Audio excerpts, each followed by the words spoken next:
Hi everyone, this is me অদৃশ্য আপু। আবারও চলে এসেছি তোমাদের সাথে আরেকটা নতুন ভিডিও শেয়ার করব।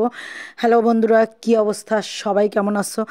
আলহামদুলিল্লাহ, আমিও ভালো আছি। আশা করি এই ভিডিওটা যে যেখান থেকে দেখতেছো এবং কন্টিনিউ করতেছো সবাই ভালো আছো এবং সুস্থ আছো।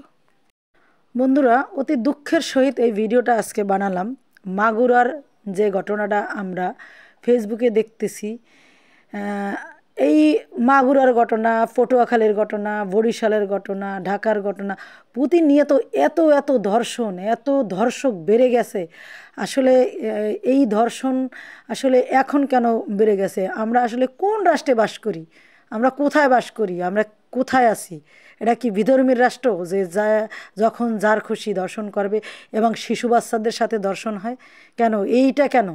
আর আমি মনে করতেছি আমরা আসলে ইদানিংকাল এখন বর্তমানে প্রতিনিয়ত প্রত্যেকটা জায়গায় বিপদগ্রস্ত হচ্ছি। বাহিরে নামলেই ধর্ষণ, বাহিরে নামলেই ছিনতাইকারী, বাহিরে নামলেই পূর্বের রেশ ধরে কোপাকুপি। আসলে এটা কে বন্ধ করবে? কবে বন্ধ হবে? আমরা আসলে কোন রাষ্ট্রে বাস করতেছি? আজকে ফেসবুকে দেখলাম একটা আপু আর একটা ভাইয়া, ওরা দুজন স্বামী স্ত্রী মিলে ওরা ডক্টরের কাছে যাচ্ছিল, কিন্তু পথের মধ্যে 7 জন এসে ওদের অ্যাটাক করলো। কি বলে? ওরা নাকি পরকীয়া প্রেম করে, স্বামী স্ত্রী ওরা পরকীয়া প্রেম করে। এই অজুহাতটা দেখিয়ে ওদের মানে ওর হাজব্যান্ডরে মারতেছিল, ওই আপুরে মারতেছিল। তাই ওদের একদম বিলের মধ্যে নিয়ে যায়। বিলের মধ্যে নিয়ে গিয়ে ওই আপুটারে বিভিন্নভাবে হেনস্থা করে, অশ্লীলতার ভিডিও ধারণ করে, ওই ভাইয়ের অশ্লীলতার ভিডিও ধারণ করে।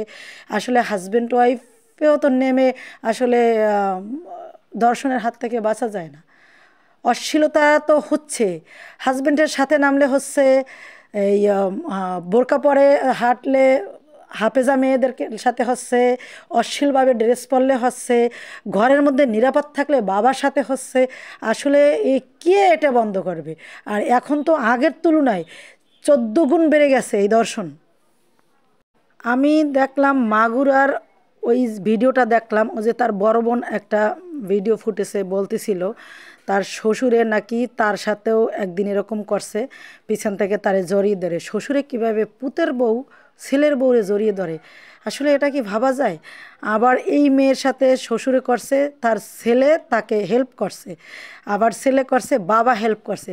এরা আসলে বাবা ছেলে, এটা তো আসলে মেনে নেওয়া যায় না। বাবারা ছেলেদের সাথে একসাথে এই কাজ কেমনে করে?